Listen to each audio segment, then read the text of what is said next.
So pretend you're stuck in traffic. You're super frustrated, you're gripping the wheel tight. You can't believe that you're late for work and it's your first day and you just landed your dream job and it's bumper to bumper traffic and you can't do anything about it. How does that make you feel? Probably pretty frustrated, right?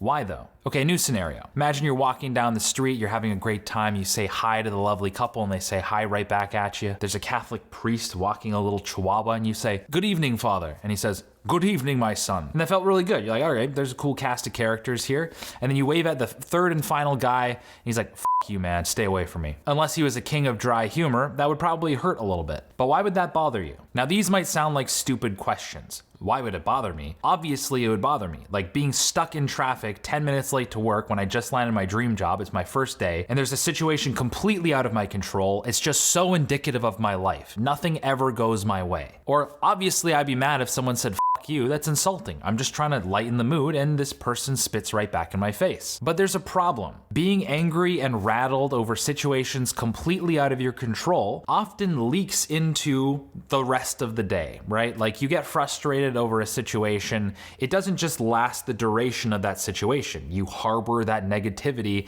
and it leaks into your relationships, into your career, into your family life. You know, maybe you're stuck in traffic on your first day at work and you finally get into the office, but you're rattled and you're pissed off and you're flustered and you have a horrible day at work. You make an awful first impression, a far worse impression than just being late for work. So there's almost no utility to being rattled about situations outside of your control. So now you're thinking, okay, Joey's just gonna give me a guide now about why negative emotions are bad and I shouldn't be so affected about negative situations and I should just stay positive and stay productive. Yeah, kinda.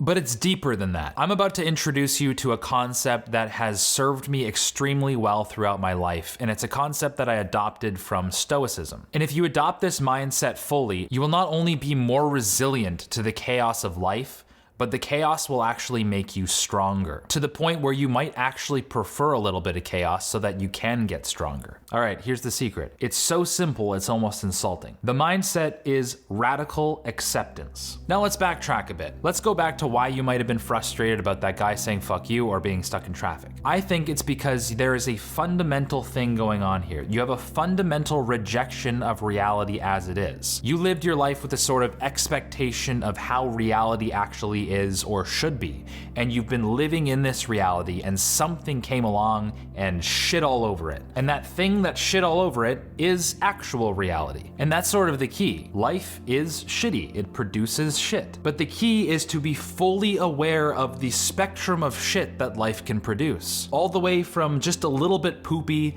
to like the ultimate mega dump, which is probably something like you and everyone you know and love dying and then the world ending or something like that. But actually the mega dump would be everyone you know and love dies and the world dies, but you're still somehow alive to watch it all happen and then you die. Meditating on and fully embracing and accepting life as it is, you know, your own mortality, the fact that you're going to die one day, the fact that everyone you know and love is going to die one day. This sounds super depressing for me to say, and it sounds super depressing to think about, and you might think, you know, this is a bit of a mood killer. I don't really want to watch this video, but this is what the ancient Stoic philosophers did, like Seneca, Marcus Aurelius, and Epictetus, and it actually helped keep them grounded, focused on the bigger picture, so that they could live a more fulfilling life in the present moment. You know, the point of all this isn't to just spend all of your days thinking about what your tombstone will look like in 50 years, 30 years, tomorrow, but to focus on the things that are truly important, the things that are eternal, not the frivolous things that will fade away,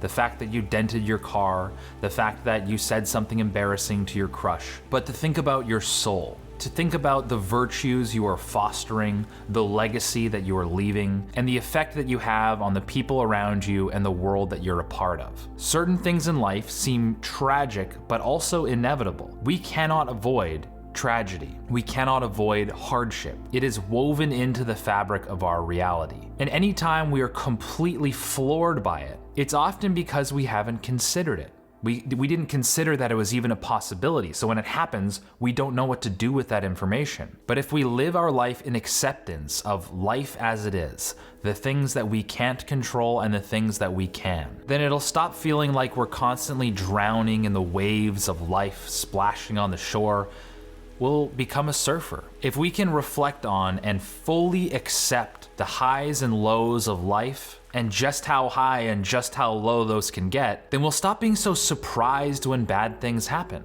And it's not like you're like, oh yeah, just my luck, bad things always happen to me, told you so. It's more like, okay, yeah, a bad thing happened to me. Something bad happened to me outside of my control.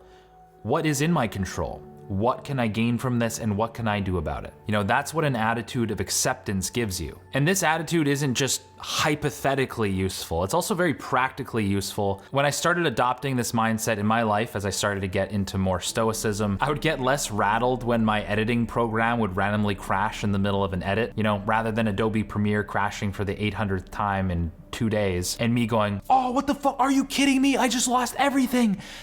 You go, yeah, right. Okay, this happened. I'm switching to Final Cut Pro. If a fight breaks out at the bar, you're not gonna be like, ooh, what's going on, ooh, and you join the outrage. You notice what's going on, you land a key punch to the throat if you need to, and you walk out of the bar. Pro gamer move. That's like Ryan Gosling and Blade Runner, stone cold. Anyways, yeah, that's pretty much all I got for this video. I'm not gonna tie a nice bow on this one. I don't really feel like being super poetic. I'll do that in next video.